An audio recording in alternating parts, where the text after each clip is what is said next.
Hey everybody, it's Ann. I'm popping on today really quick. I'm doing a little prep work for a cooking class tonight, so that's really fun. Yep, we're back to doing some in-home cooking classes and fun parties for people.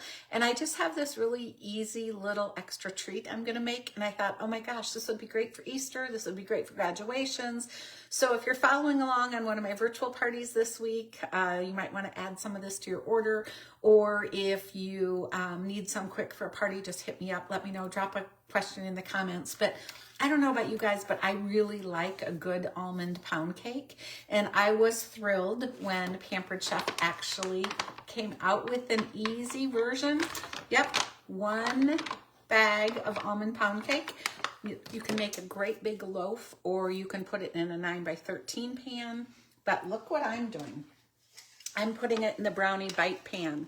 And now I have to tell you guys, so don't get confused.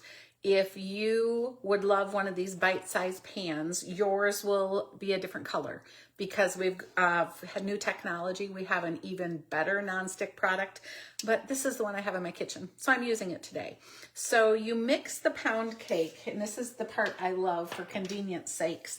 You mix the pound cake with just a stick and a half of butter, 3 eggs, and 1/4 cup of water. Tells you that right on the pouch. So these are really nice to have on hand when you need a little treat for somebody.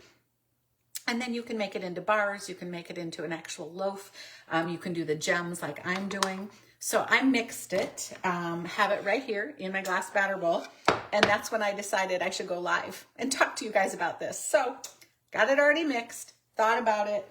I have the 2-quart batter bowl, did a great job.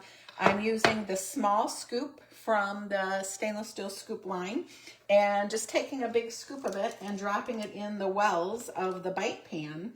And you do want to use a nonstick spray or grease and flour the pans. And then I'm gonna do some of them plain, but then I just have some berries. So I have some blackberries, because gosh, if you've been to the store this week, the raspberries and blackberries have looked beautiful. And so I'm putting berries in some, and then I'll leave some plain, and I'll bake it in the oven at 325. And since I'm doing the little bright pans, it's like 10, 11 minutes, really quick. So then when they come out of the oven, let them cool right in the pan for 5 minutes at least. And then this is like the hidden secret in our product line. This is a cake tester and a releaser. So this is like replacing your toothpick. You can actually put this in, test the cake, test your muffins. And then this is the releasing tool. So this is made out of a silicone plastic, so it won't scratch anything. So you would be able to, when these come out of the oven, you'll be able to go right around to lift them out. And the same within a round muffin pan or in a loaf pan.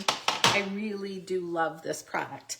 And the last thing I used was the Easy Read measuring cups, because remember the blue markings are for liquid and you can see right through the cup, and I needed 1/4 cup of water. So I put the 1/4 cup in, has a pouring spout. So that's all I used, but I really wanted to show you because this would be a really fun, simple idea for Easter. This would be really fun for graduations, Mother's Day tea, all those kinds of things. And it doesn't have to be pound cake. You can put anything in these bite-sized pans. Brownies, pumpkin bars, carrot cake. I have a friend that puts little scotcheroo bites in here. So a lot of fun that can happen when you're using some of these. So if you have any questions, let me know. If you're cooking this week for Easter, would you drop in the comments one of the things you're making? It's always fun to see what people are doing, and it gives people ideas. If you're with me on one of my virtual parties this week and you're hosting Easter this weekend, you too, drop in the comments something that maybe people always request something. Like I make this French bread that my family has made for years, that you put Swiss cheese in the slices, and then it's got a butter frosting with bacon on the top and poppy seeds.